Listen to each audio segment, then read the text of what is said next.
My name is Eric Van Horn. I bought my first franchise in my 20s, and since then, I've owned 6 brands with 25 stores in 8 states. I've also helped 1,000 people find the right franchise for them.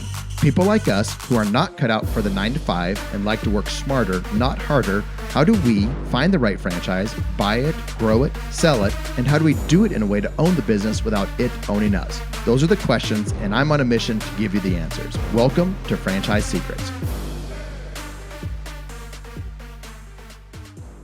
Welcome to the Franchise Secrets podcast with your host, Eric Van Horn, here with today's guest, Kevin Wilson. I've known Kevin for a number of years now, and he was a private equity guy turned franchising guy. And I'm super interested in diving into his background, why he got into franchising, how he built a brand, and then ultimately sold that brand and is continuing to build more brands in his company, Buzz Franchise Brands. So Kevin, welcome to the show.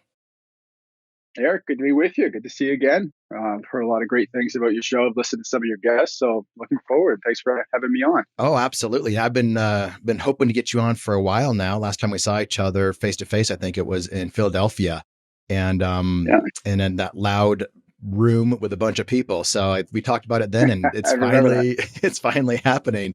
So, private equity guy, give us some background on who you are in that private equity world, and then the transition into the franchise world. I want to really focus on the franchisee and the franchisor as we go about this interview. Great. Yeah. So, I guess prior to doing what I'm doing now, Buzz Franchise Brands, I was in private equity, as you said, for 8 years. We had 3 funds.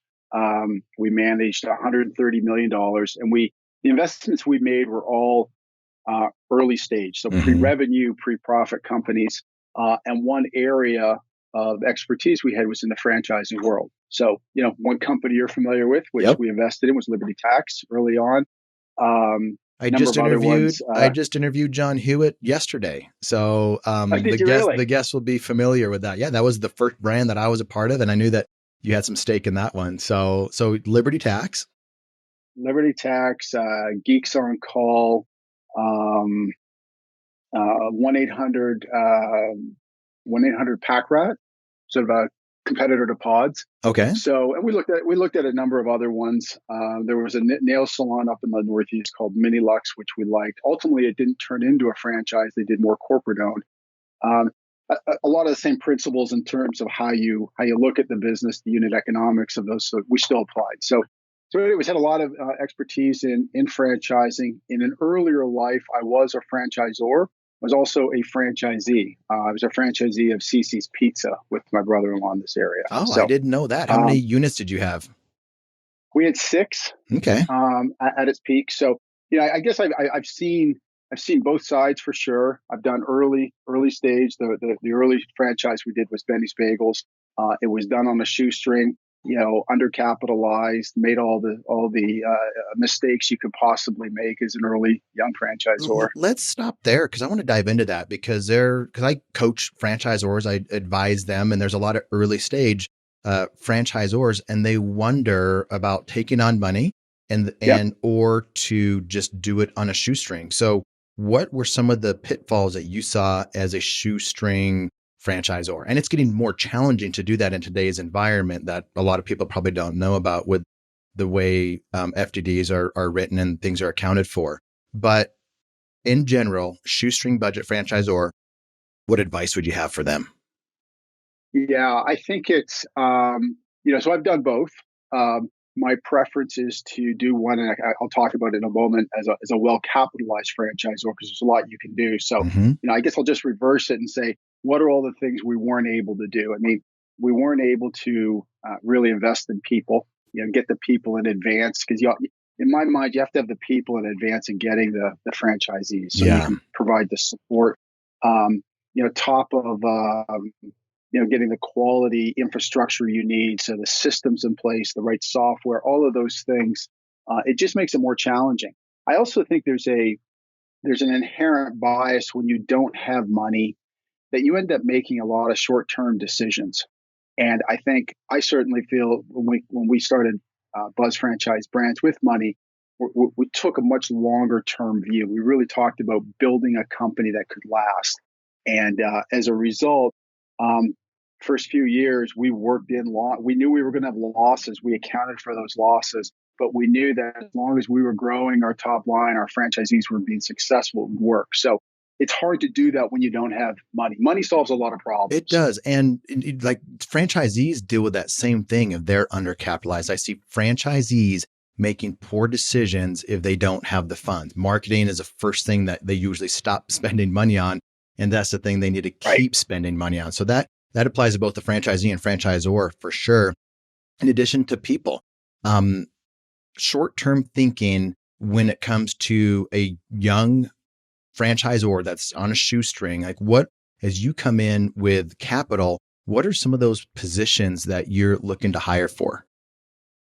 Yeah, I mean, so when we started out, let me just comment on something you talked about on marketing, because that's one of the hallmarks of Buzz Franchise Brands, which is, when we started the business, we asked ourselves, what is the biggest challenge franchisees have? And in our mind, it was recruiting customers, and then that started with getting the phone to ring, and that started with understanding marketing and advertising. Mm-hmm. And for the most part, and I might even put myself in this category, we really people don't understand marketing, and they don't understand, they want immediate return for that, but they don't understand where to go, how to do it, how much Mm-hmm. should be spent. And so, as you said, what happens is they open the doors, they get started, and then they get nervous, right? Mm-hmm. I mean, it's a natural, they get that pit in their stomach and they say, what have I just done now, Mm-hmm. right? And they're not getting this, what they're not getting the support from the franchisor. And so the first thing they do is, well, what can I do to control this? I got to cut costs. What Mm-hmm. gets cut? The thing they don't understand, which is marketing. Yep. And then you enter what we call the doom loop. And so the doom loop is, you don't spend money on marketing, you don't get customers, you don't get revenue, you don't get cash flow, you can't reinvest in the Yep. business, and it's a spiral down. As opposed to the success loop, which is you partner with a franchisor that understands marketing.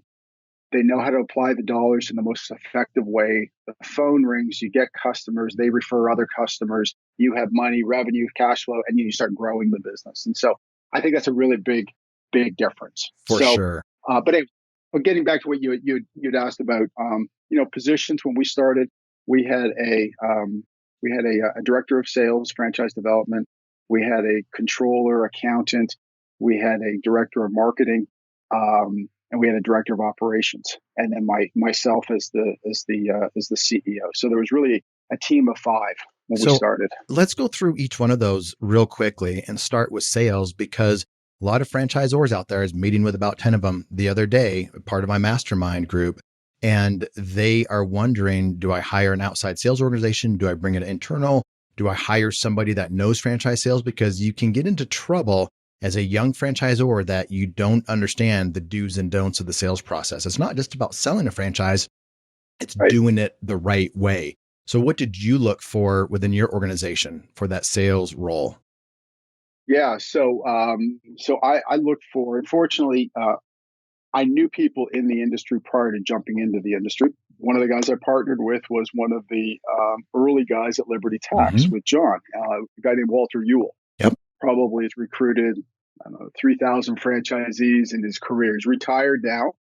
But he is a guy that really knew the ins and outs of putting together a good franchise recruitment process. I also have on our board Kurt Landwehr, Yep. who also knows how to put together a good process. And so, you know, the decision between going outside to a professional sales group versus hiring somebody inside. If you're going to hire somebody inside, you need to find the right person who's got experience. And Yep. if your goal ultimately is to enter the consultant channels, you need to find somebody that has experience working in those consultant Yep. channels. And then Real. there's a separate thing, which is, you know, generating the leads organically. That's a separate issue to talk about. But you got to get somebody experienced in that. I think you need somebody experienced in every single position, and that's why Yes. you need the money to be able to afford that person. That's where money solves the problem. So what do you think about industry experience versus franchise experience? When you have a brand that you acquired or you developed, what do you need in both of those roles? Your industry meaning Yeah, the mosquito control or the pest control, and then franchising, just pure franchise experience. I do think a mistake that franchise. I think a mistake that new franchisors make is they do one or the other. They either get somebody with all industry expertise, and Hmm. franchising in and of itself, it's an industry, or they go the other way and they get all franchising experience. You need a good combination Hmm. of both. And so, I'll take my marketing executive, for example, Angela, who helped arrange this for us. So she didn't have any experience in franchising, but she had a lot of experience working at an agency in terms of branding and marketing and recruiting of customers. She had a lot of that experience. She was able to apply that to the franchising, industry, both Hmm. in terms of help lead generation organically, but also in terms of helping our franchisees recruit customers. So I think you just need a good combination of both. Kevin, that is something that I see as a common miss with franchises out there is the lead generation, and not even let's just go to the consumer level because the Yeah. franchisors need to generate leads for franchisees, but most people listening, they're thinking, I wish my franchisor was better at generating leads for me, and I get it. I've been there. I am there, and I wish I will never be happy enough with the franchise, or I'll always want more leads because we that's what we want. But when you interviewed her, and brought her on, what were some of those things that you noticed in her background, like lead generation? Maybe it's sales processes for consumer facing processes to acquire customers. Yeah. So I think anything. So I guess one of the first things I saw, and I think what's important, and it sort of permeates our company here, is that analytics side, which you don't always see a lot in marketing people. She had that analytics side, which is this whole notion of whatever you're spending money on, whatever you're testing, you need to actually run the analysis to see if it works, right? You can't just keep throwing money at something and just hope something's going to Mm-hmm. change. You got to tweak the offer. What's the call to action? What are the things that we're doing? We right from the very beginning, we said we have to be the best at that. And so that's our shared services platform, which has direct mail experts. We have graphic design. We have pay per click, SEO, all of these in house experts. That's what our franchisees get to use and sort, and we're here to support them. So those are critical things. But I would say it would start with the analytics side. You got to have Mm-hmm. somebody that's willing to try and test different things and measure the results. Because if you're not measuring the results, if you say you're helping your franchisee get customers, yet the phone's not ringing, that's different. Now, if you get the phone to ring and they're not picking the phone up, well, that's a different issue you've got to sort through. But we got to get the phone to ring for the franchisees. So you got a good marketing person in there. You got a good salesperson in there, bringing in the right franchisees. Who else was a key part of that first group of hires? Hired a guy in operations, actually from Liberty Tax. So there are a Yep. lot of franchisors in our area. That was one area where he had experienced scaling at Mm-hmm. a fairly quick rate. So brought him on. He knew how to support franchisees and ultimately how to coach. That role ultimately got filled by who's somebody who's now my COO, a Navy guy, somebody that's been in the military for Mm-hmm. 22 years, held leadership positions there. I guess what we're really looking for, that first group of employees, we're really looking for people that are not only analytic but are real leaders, people that Mm-hmm. have experience in leadership roles and can be, because that's what franchisees want. They want to look to somebody for support, somebody for leadership. So, And their um, experience. The people that you have, they came with experience and you didn't have to well, train them. They came with operational experience, but also that franchising experience. And it's a different game. Franchising is a different game at yeah, the corporate office. Franchisees, we don't always realize that. We're in it and we just want support and we're just like, help us, help us, help us. But at the franchisor level, you were thinking, how can I best help? And the coaching aspect is a big piece of it. Like one-on-one coaching or group coaching. How do you guys handle that, or did you handle it from when you had a few franchisees and you scaled up to many franchisees? Did you have like a personal coach that kind of helped them at different phases of it, or did they go through once they come out of training have group coaching? yeah. So it's a great question. I would, looking back on it, Um, candidly, I would say we could have done a better job. I think we had ideas on what we could have done. We're Mm-hmm. certainly improving now. As a general rule, we basically say we have what we call franchise business coaches now. Mm-hmm. And every franchise business coach is assigned 25 franchisees. We feel that's a good ratio that they can spend, get in touch with them on a regular basis. Early franchisees, people that are just launching, they need a lot more support Yep. than ones that have been open at second or third year. So that 25 is a mixture of various vintages of franchisees. But the early support's critical. I mean, it's just one of the things we talk about at Buzz, and when new employees come on, I take them out for lunch. I said, "What's the most important thing for a franchisee?" And they raise their money, they raise their hand, and they say, "Well, they've got to make money." I said, "Exactly." Mm-hmm. Before they make money, what's the most important thing for a franchisee? Well, they got to get revenue in the door. Exactly. Before they get revenue in the door, what's the single most important thing for the franchisees? And they go, well, what else is there? They got to know that we care, right? Mm-hmm. At the end of the day, they have to know that we're here for them to support them, that we care, because before they launch their business, they're nervous. They feel like they jumped off of a building, and they realize they don't have a parachute on. We have to be that parachute that really helps them and supports them. So that's what we talk about here. So there's a lot of that goes on. And I think what we try to do is create a family environment here where the team that supports franchisees, we all know that's our success is dependent on their success. We really make that part of our culture.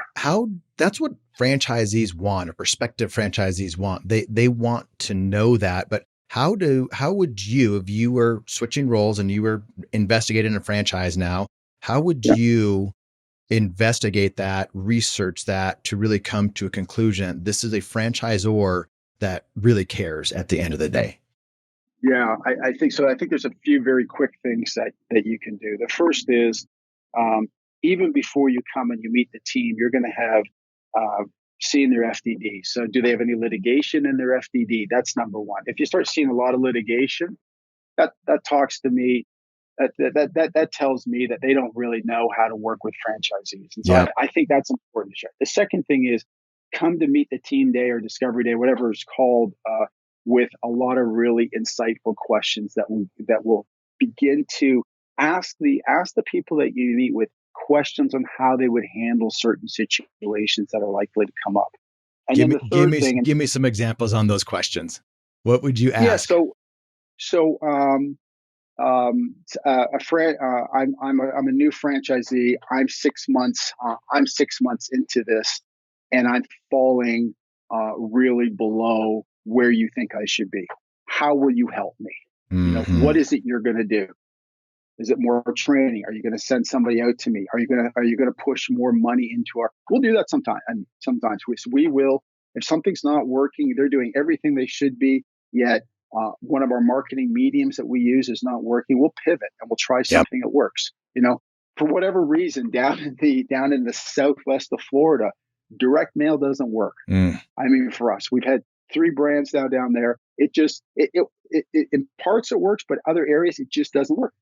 So we pivot. We try something else. It doesn't mean we don't market. You got to market, Yep. but we try something else. So That's good. asking questions that really give you insight into how they will deal with troubled situations, I think is important. And then the last one is really just talk to existing franchisees. That's how you're really going to learn. You got to talk to franchisees, and what you're doing when you're talking to franchisees is the most important thing. Would you buy this? Everything you know now, would you buy the franchise again? How has the leadership team been to work with? How about the guys on the ground, your coaches? How are they work with? That's where you're really gonna. But that one critical question, everything you know now, you're 6 months in, you're a year in, you're 2 years in. Would you do it again? I think it's a critical question. Let's pop some questions back and forth to dive deeper into that, because this is where a lot of prospective franchisees, they don't know how to dive deeper into these things, and they ask the question that's a yes or no question. Would you do this again? If it's a yes with some commentary, or if it's a no with some commentary, Stop. then they move on to their next one. Yeah. But if it's a Yeah. whatever it is, like, you dig in and you ask why, and then you dig in, you Did ask more questions. right? Has your business scaled at the pace you thought it would scale? How many customers are you recruiting a week? How many customers are you retaining a week? Are you getting the gross margin from the business that you expected that's advertised in the franchise disclosure document? If we call it peeling the onion, right? When you're Yep. asking these questions, that's what you want to keep doing. You just want to keep peeling the onion. At the end of the day, how difficult is it finding employees? Yep. We're in a full employment economy right now. Is it challenging? If not, and you're doing it, how are you doing it? What type of incentive plan do you have in place for your employees?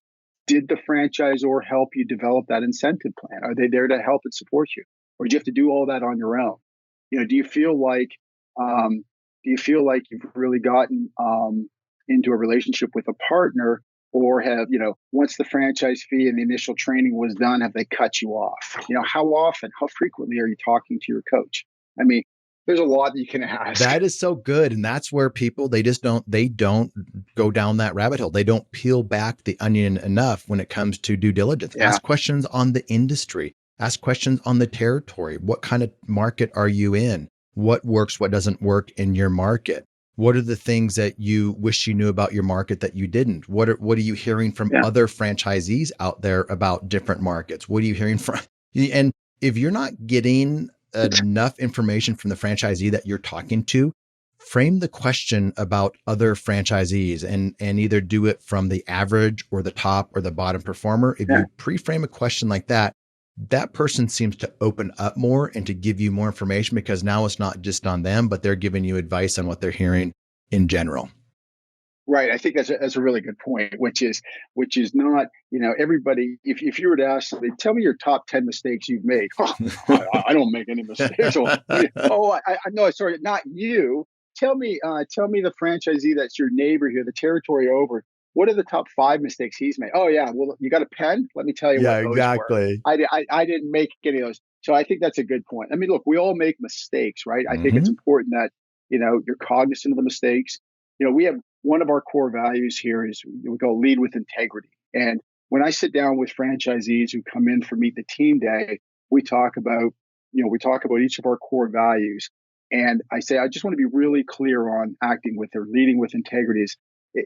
We make mistakes. You're going to make mistakes. Mm-hmm. We make mistakes. It's really how we work through those mistakes that matters. And I said, if we make a mistake, you should hear about that mistake from us before you hear about it from anybody else. And you should also know that we're going to fix that mistake no matter what it costs. And we've Mm-hmm. had some mistakes that we've made that are very expensive. So I think just getting to know the type of culture and the franchisor that you're getting in with, that's also really important I too. think that's a good point too, because do you do that at the beginning of the relationship? Maybe even as they're signing franchise agreements or at training? I mean, is that early on when you have that type of conversation with them about you'll make mistakes, we'll make mistakes? It's the first meeting that they have when they meet the team day. So the way our format is set up is the first meeting they have is with me. I sit down with them for an hour, and my view is across all 3 of our brands, I want to know every single person that's going to come in as a franchisee, and as importantly, I think I want them to know me, and that's where I talk to them about. I talk to them about our team we've hired. I talk to them about my role. I talked about how the companies operate. And then I talked to them about our core values. I talked to them about our mission Mm-hmm. of what we do. Our mission is to enable people to realize their dreams. I wake up every day excited to come to work, and I wake up every day hoping I'm going to meet new people that are going to be able to get into business ownership. It's the same Yep. as what you do as well, right? I mean, you're both a franchisee, so you walk the talk, but you also help people find that new way of business ownership, and that's incredibly satisfying for me personally. I'm sure it is for you. Oh yeah, it is completely. And I think it's really important. Like this is turning into how to buy a franchise show with with Kevin, because you're giving us perspective on on the franchisor side, but also we're doing a lot of back and forth and like how do you really investigate this? And I think it's important it, if a franchisor is clear in the beginning of that franchisor franchisee relationship, that partnership, and how it's not always going to be easy, it's not always going to be perfect.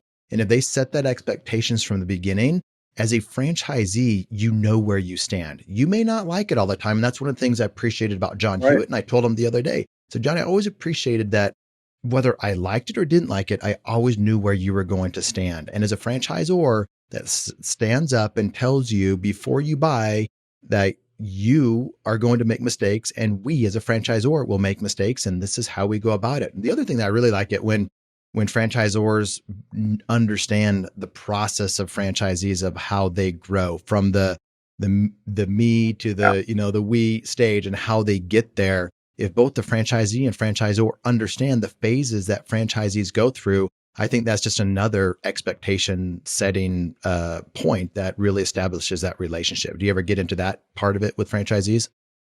Yeah, I mean, so some of our, some of our older, when we started, we were all of our Mosquito Joe was one location. When we started, most of these, other than for British Swim School, which we purchased last year, they've had older, more mature franchisees.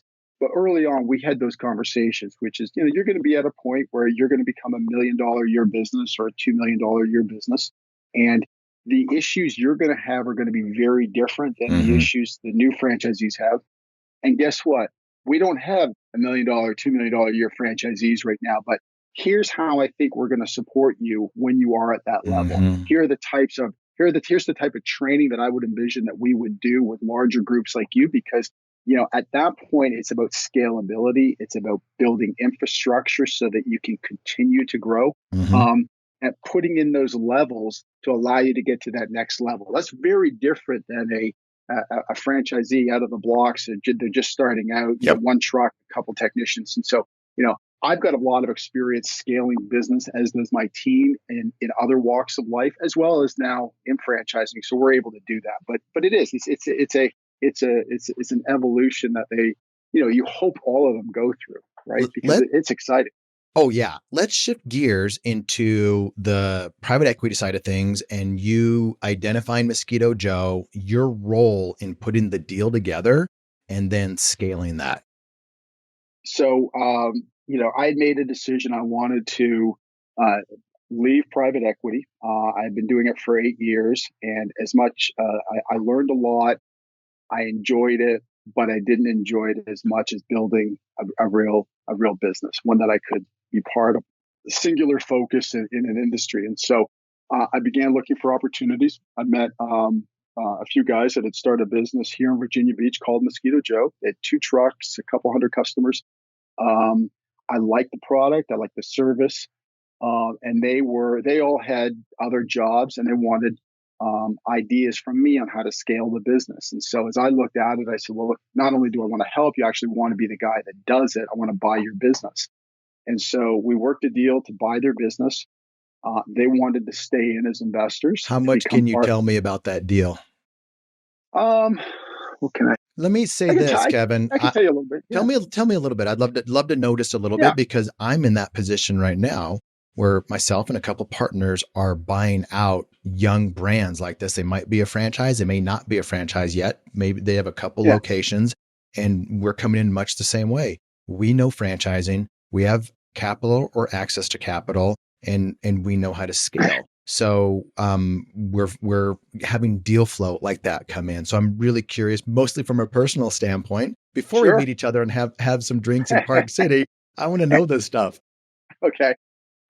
So the first thing I would say is, anytime you try doing a deal early on, the likelihood of it happening is really low. Just, I mean, having done a lot of these, right? It's just really low.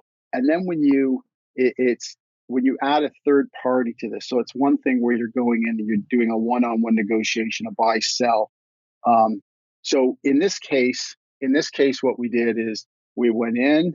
I placed a what's called a pre-money Mhm. value on the business. I said, "Here's what I believe your business is worth right now." This is Um, before your money or outside monies inject into the business. So that's why it's called pre-money, right?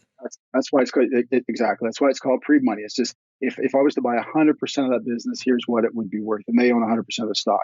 I said, okay. So then I put a business plan together now for the next 5 years, and I believe that I'm going to need this much money, new money in the business to run it, because we're going to have losses for the next 2 or 3 years, because we're going to scale up. We're going to do franchise development, marketing, all the working capital you need. That's what we need. So we need $3.5 million to come in. Okay, so you value it $1 million, you bring in $3.5 million, and then there is the management piece. We got to carve out a piece of the business for the management team, whatever's negotiated. So we carved out a piece for the management team. What does And that that look like? management Because you talk about the people that we were talking about earlier, the people that are coming in, the key players are getting, there's some room left for them to get equity. Is that what you're talking about?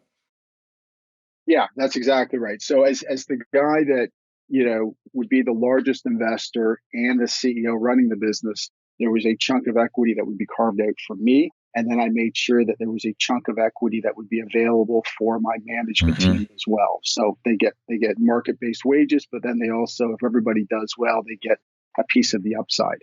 And I think one of the things that's important on that is that you vest the equity. So all of the incentive units that my team receives are vested over a 4-year period. And then they're struck at whatever the valuation is that you did the business at. So the whole notion there is they capture the value above what is currently in the business, and that's what they participate in. So that's how we put it together. And that was 5 years ago. No, it was longer than that. It was 2012. We took 6 months to rebrand it. We kept the name, but we rebranded the company. We wrote the operations manuals. We got our FDD completed. And then in January of 2013, we recruited our first franchisee, sold our first couple of territories. And then it began to take off from there.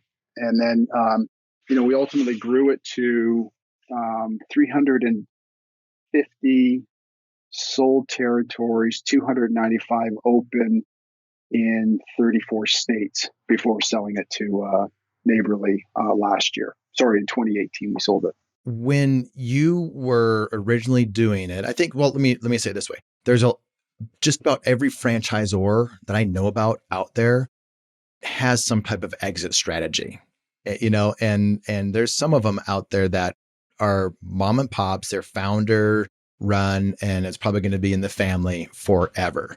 But Yeah. most of them are going to have some type of exit at some point.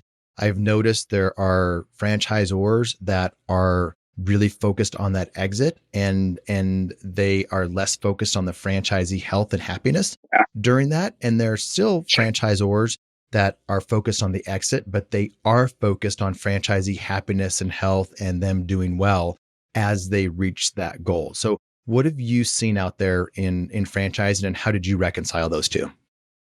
Yeah, so for me, it's a super easy reconciliation to do, Eric. Every decision that we made and that I would encourage all your listeners to make is build a business as if you're going to hold it for the long term. Make decisions based on holding it for the long term. If you get into that mindset, what you're going to end up finding is you're going to end up building a business that's more attractive to any potential private equity or strategic buyer than you ever thought possible. That's what we did. I mean, we said, look, we're here to support franchisees. Number one, we're only successful if they're successful. You got to focus on the franchisees to be successful. You got to make sure you set up the right model. You got to make sure that you don't. One of the early mistakes a lot of franchisors do is they give out territory sizes that are Mm-hmm. way too large. Right? It's the easy thing to do. You don't want to do that. So I guess that the benefit of keeping in mind an exit is simply how to best set the model up so that whatever time, 3 years, 5 years, 10 years, if you set it up properly now, you'll be set for that exit. So I think there's value in thinking about what a potential buyer would be interested in only from the position of setting it up properly. Once you get it set up properly, you might have to pivot a little bit. You might not make as much money on certain areas as you thought you would. Mm-hmm. But generally, if you get the model set up well, go out and execute and start scaling it. And, people want to see franchisees be successful. They want to see serious revenue growth at the top line. They want to see potential white space Mm-hmm. opportunities for them to grow into other things. Talk But about white space. Give the person like a franchisee or someone that's never heard the term white space like I say, context for what that means within this franchising world. sure. Any buyer that comes in, any private equity group or strategic that comes in, specifically with private equity, they have a timeline before they then want to exit their Mm-hmm. investment. So what they want to be able to see is they want to be able to see that you've proven the concept out. There's good system wide revenue growth. but there's still lots of opportunity to add new franchisees. So there's growth, both new franchisees, there's growth organically from just growing the system-wide revenue. And there's enough in there so that when they sell it, there's still going to be some further opportunity for the next buyer to come in. A lot of I think, a lot of I was just, franchisors. Go ahead. no, I was just going to say, Dwyer Neighborly has really done a good job at that. I mean, they have, their model is they get different private equity investors that have owned them, and I think they've had probably 4 or 5 in the last 15 years. Adding new brands is one of their growth, then adding territories within each new brand, and then adding, just organic growth within the franchisee. So there's a lot of different ways a franchisor can grow. And I think that's what people are looking for. Yeah. And I think one of the mistakes that franchisors make early on, I was just talking to some last week, that they were proud of the fact that they had really large territories. Like, we're giving our franchisees territories. I'm like, that is 10 times larger than it needs to be. They think they're doing the right thing for the franchisee, and they think they're doing the right thing for themselves. In reality, they're probably hurting both. They're hurting both on an exit for, themselves in an exit, because you were talking about that white space, whether the territory is too large, or you are a franchisor that's selling 6-packs when you should be selling 3-packs. They're called sold but not opens. If there's a territory that you've sold but didn't open, you get dinged on that from a valuation standpoint. And because it doesn't look like that franchisee is going to open it, and they're probably not. And it's more work to get that franchisee to transition out of that than it is to sell it to a new franchisee.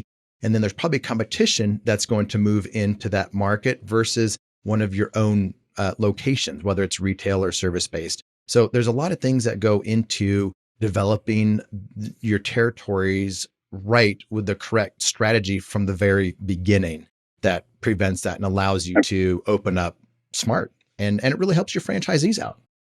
Yeah, it really does. And, I think, one of the other things I've seen too is the granting of the right of first refusals, right?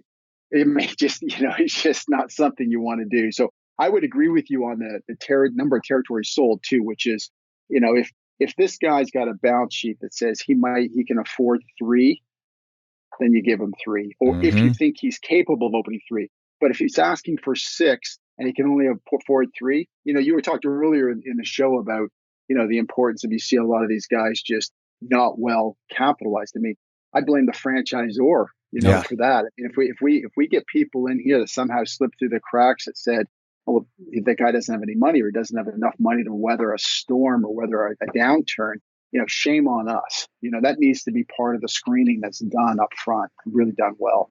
So what's your role? You come in, you are orchestrating all of these different things. Did you bring in you brought in a COO. Are you the CEO when you were with Mosquito Joe? What was your role and position? I was the CEO for Mosquito Joe for a while, until I brought in a president. So that president then was responsible for the brand. So we now have 3 brands. Each brand has a dedicated president and a dedicated team. It does not sound like you are in Park City right now. I recognize that Navy jet in the background. That's for those of you that are from here. That's the sound of freedom, and that was an F-18 on landing pattern. So, sorry about that. So, Kevin, your role in the brands transitioned from CEO to what, and what were you responsible once you hired that CEO? Or president? Yeah, so really transitioned to CEO of Buzz Franchise Brands, overseeing the 3 brands. So each brand has a dedicated team, starts with a president, director of marketing, director of ops, franchise business coaches. What I have at sort of our corporate office, corporate overhead, is our shared services platform. So the way to think about that is, under our chief marketing officer, she's got direct mail, digital. It's where all of our analytics platforms are, our finance team, our legal team. So that's what we have. Each brand is individually capitalized, but it gets the benefit of the shared services. So I oversee all of that. So you sold Mosquito Joe to Neighborly, and this is kind of what we're talking about before. You're on a shoestring. You can either do shoestring or be well capitalized. You chose the well capitalized route. And then what do you see as the biggest advantage for franchisees going from what you had at Mosquito Joe with your with your arrangement to being a part of now Neighborly, which is formerly, the Dwyer Group, Neighborly. What do you see as advantages for franchisees going that route? I think it's still early. It's still early, but what I do see is one of the things Neighborly is trying to do. As you know, they used to be called the Dwyer Group. Mm-hmm. They've changed their name to Neighborly. They, the thing that they're trying to do that, if successful, I believe they can be, is how do you get those? You're in a market. They've got 10 brands in that market, 10 different franchisees in that market, all serving customers, but the customers aren't using all of their brands. So how do you harness these different franchisees with different customers, create incentive systems that allow people to refer one to another? And really, we would call it, I guess, increasing share of wallet with the customer. As Neighborly, they would say, how do I get my share of wallet increased at each of the franchisee levels? So I think it's going to be really interesting. I know they're doing test markets, so it's still early days. Mm-hmm. I think that could be a pretty interesting thing. If they're able to make that work successfully, that can really add significant revenue to franchisees in all the brands. Definitely. So let's transition again. So you sold Mosquito Joe. They're now with Neighborly. And then you have 3 other brands. Briefly give a description of those brands, and then let's see where you're going with those and kind of lessons learned from Mosquito Joe that you're now applying to these brands. Sounds good. So we have, as you said, we have 3 brands. After Mosquito Joe, I started Pool Scouts. So we scoured and looked at the industry, and we're really looking at homeowners and services that they used. The one that bubbled to the top that seemed to be the most unprofessional in the industry in the country was pool cleaning. Everybody's got this vision of a guy with a pole and a beat up pickup truck. So Mm-hmm. we launched Pool Scouts. The tagline is perfect pool scouts honor. The idea is to professionalize that Were you a industry. Boy Scout? And, I was in Cubs. I think it was Same Cubs. here. I never made it to Eagle. I stopped at Cubs, but that's a cool but tagline. I like that. but it is cool, and I think when we chose that name and that positioning, it really got to the honor associated with being a Mm-hmm. scout. And so in an environment where it's fairly unprofessional, you're really not sure if you can count on the guy that's going to come and clean your pool. A scout will be there to make sure he helps you out. So that's that business. Roughly 40 locations in 8 states right now. I really like the business. It's both a seasonal business up north, Virginia and further, but it's also year-round business in Florida and Texas. We have franchisees in both areas, and the model works out well. It's a great business.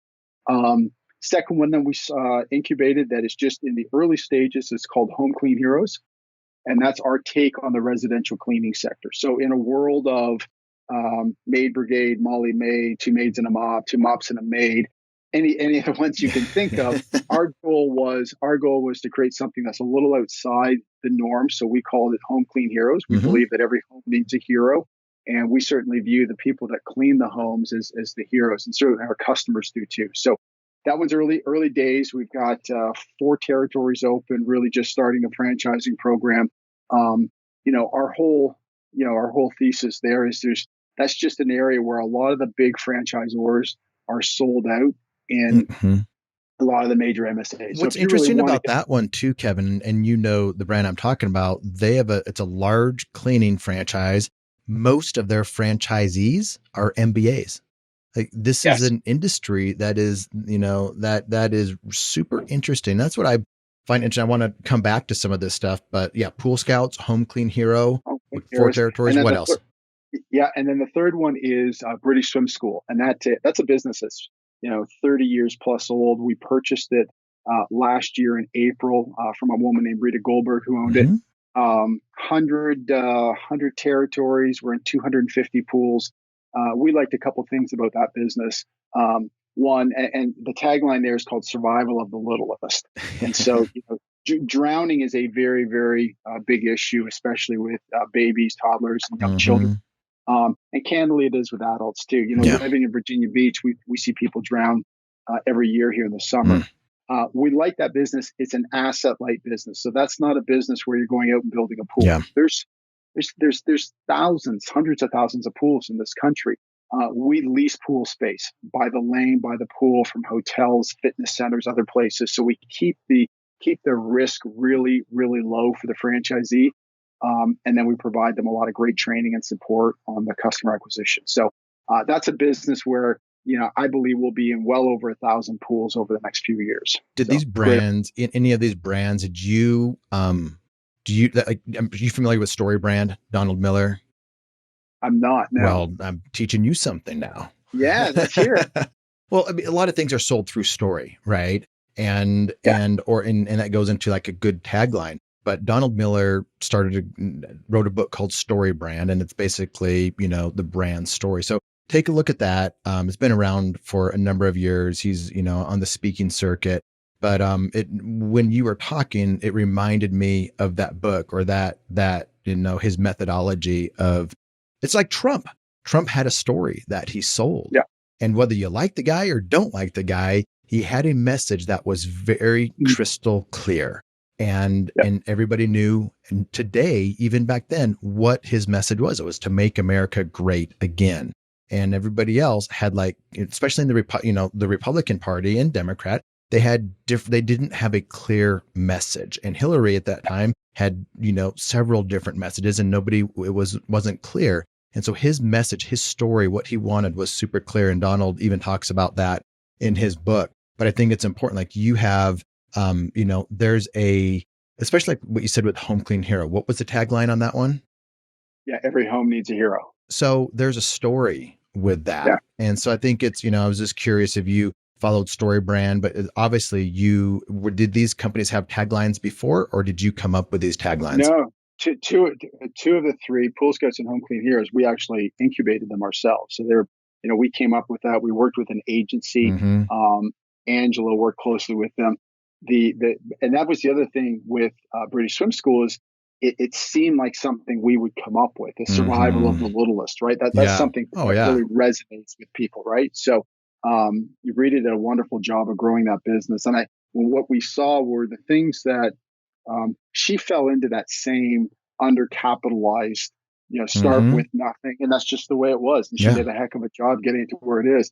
But, we're able to bring to bear a lot of resources now, both financial and human resources, that really, we believe, will take that brand to the next level. So we're excited about it. So what'd you learn from Mosquito Joe that you are taking with you to these other ones, whether it's a mistake or something you did right? And what was some of the big takeaways that you are now implementing at these three new ones that you're involved with? I think there were a lot of things we did well in terms of just, with the money we were able to invest in the resources, the people, make long-term decisions. Some of the mistakes we made, we probably should have moved a little bit faster on some of the underperforming franchisees. I mean, if a franchisee is underperforming, that person's really not having a great experience, and it's not really working well for the franchisor. Let's figure out a way to exit them gracefully out of the system. It'll be a better situation for them, better situation for us. And so, you go through all of our documents. We have no litigation across any of our brands, and it's because we work with our franchisees. We try to understand the situation they're in. Very seldom have I found a situation where you can't just sit down and work out a reasonable outcome with people. And so that's really what we try to do. I think there were some situations where we could have moved a little bit faster to help. So I think we'll apply that now to our other brands. Well, with that, one of the things that I've noticed, franchisees don't come to that conclusion where they're ready to exit fast enough. So that's kind of tough. Right. Usually the franchisor has to be like, hey, here's some options for you. And there's a number of different options to help them transition out. But a lot of times they're not ready, or they think their business is worth a lot more than it is. It might be worth nothing to them. Right. Or to anybody else, but to them, it's worth a lot because they see the hours that they've put into it. So dive a little bit deeper into that. Like and we can just talk philosophically now as if you were advising a franchisor on, because there's always going to be the bottom 10, 20%. There's going to be the top 10, 20%. And you don't have to really worry about the top except to help them get better. Because they're leading the pack, but there's always this churn at the bottom for different reasons. Yeah. And sometimes it's just life changes for people. And other times they're just really not meant to be an entrepreneur, and that's okay. So advising a young franchisor that's going to experience franchisees in the bottom 10 to 20% that should be transitioned out, what would you tell them? Yeah, so I think that the first thing, the first whenever we have these conversations with franchisees, one of the early questions that's asked is, "Do you still love the business?" Mm-hmm. And in my mind, that's a critical. That answer will determine which direction we're going to go down. Because if the guy tells me that I want to do well, I really love the business, but for some reason I'm just not getting traction here, well, that's a person we can invest in. Again, it comes back to, Mm-hmm. I talked about money. We have the ability to. I made a number of. John Hewitt was good at that. I made No, a yeah. number of loans to franchisees to help them either acquire an adjacent territory, put more money into marketing, whatever it is. We would loan money out in different ways. And I think, to this day, I'll have franchisees call me, thanking me for that, Mm. thanking me for believing in them. But it really started out, do you love the business or not? If the answer came back as, no, you know what, it's not what I thought it was going to be. I don't like managing employees. Those customers, they're just Mm-hmm. terrible people to deal with. Okay, then we need to have a different conversation. So let's figure out how we get you out of the business. Now, there are a couple of ways we can do this. We can either, sell the business, which we think would help you get the most money back. We can just close it down right Mm-hmm. now because you're doing damage to the brand and you're doing damage to So whatever we try to lay out a sort of a plethora of options to allow them to think through it with us and then go down a path. And it's a series of calls. It's never resolved in the first call. It's a series of calls that happen That's the for truth. That's time several and a weeks, series of calls, weeks to months. months. Hopefully Yeah. not years. I've seen it last years, but that's some really good advice. One last question before we wind things down. Top performing franchisees. There's top performing franchisees in every organization. I'm actually starting going to put together a meeting with just top performing franchisees across a bunch of different brands because there's not a central place for top performing franchisees or those that want to be top performing franchisees to get together and share best practices and learn from one another. And I'll bring in some incredible speakers for them as well. But I'm doing it because this is something that I want as a franchisee myself. And I think franchisors should be investing into their top franchisees as well. So what do you see as some of the best ways to help your top franchisees continue to be at the top and always improve? Yeah, so that's a really good question. I think that the concept of what you're doing is positive, which is, you know people like getting in a room with other successful people, and my experience being around successful people is they all share a common trait, and that's one of curiosity, Mm-hmm. right? They ask questions. Well, how did you do this? What have you found out here? And they take a lot of notes. Like I tend to take a lot more notes. I'm talking a lot today, but I tend to take a lot more notes Same than when I'm here. talking. And I think that's what they want. They want to grow. They want to learn. In my mind, we have a concept of, and I'm sure you've heard of it, sort of the guardrails, right? And the guardrails get moved out a little bit with our top Mm-hmm. performing franchisees. We allow them to experiment a little bit more Mm-hmm. with our help. Mm-hmm. Sometimes they say, you know what, I got this idea. I want to try doing this, this, and this. That sounds great. I'm gonna have our marketing team talking with our ops. We're gonna throw $5,000 at it, and let's see if it works. Because if it works for you, that's something we're going to be able to use for everybody. So they like being part of that growth. I think one of the things we try to do early on with all franchisees, and that we do it really well with our successful ones later on, is we want them to all feel part and feel the responsibility of growing the overall business together. I mean, we Mm-hmm. can't do this on our own. I mean, we're Yep. only as good as their success. And so we want them to feel good about this. And, I mean, candidly, we also do a lot of other things for them. I mean, we're not cheap. Yeah. So, if we recognize the contributions they're making in a lot of different ways, and we just want to, and we just want to do what we can for them because they're really the crew that's going to be driving your business forward. I love it. How do people find you? They want to connect with you. They want to learn more from you. They want to learn more about Buzz Brands. What's the best way for them to find you? Yeah, best way to get to everything is www.buzzfranchisebrands.com, and you'll be able to find us. We're on LinkedIn, we're on all across social media, but that's the first starting point. Then it has all our brands right there. You can go into any one you're interested in. If you're interested in being a franchisee, if you're interested in wanting to work with us, love to hear that too. We're always looking for great employees, especially in this environment that we're in right now. So let us know. All of our jobs are posted on the Buzz Franchise Brand site as well. That's awesome. I got made fun of one time. I'm going to make fun of you right now. I was on the John Lee Dumas podcast, Entrepreneurs on Fire. And he's like, how do people find you, Eric? I'm like, www.franchisesecrets.com. And he's like, www, like, do you know what like age we're in? You don't need to say www. And I've never forgotten that. I don't think I've ever said it again. That's what I figured. Like, I'm making fun of you, but making fun of myself at the same time. So, man, it's been a lot of fun. I can't wait to go skiing with you soon in Park City. Looking forward to it, Eric. Thanks a lot. It's a good time. Thanks. Thanks for listening to this episode of the Franchise Secrets Podcast. Whether you're watching or listening, please make sure to subscribe to my YouTube channel and to whatever channel you're listening on. If you want my help with anything from buying a franchise to franchising your business, please visit franchisesecrets.com.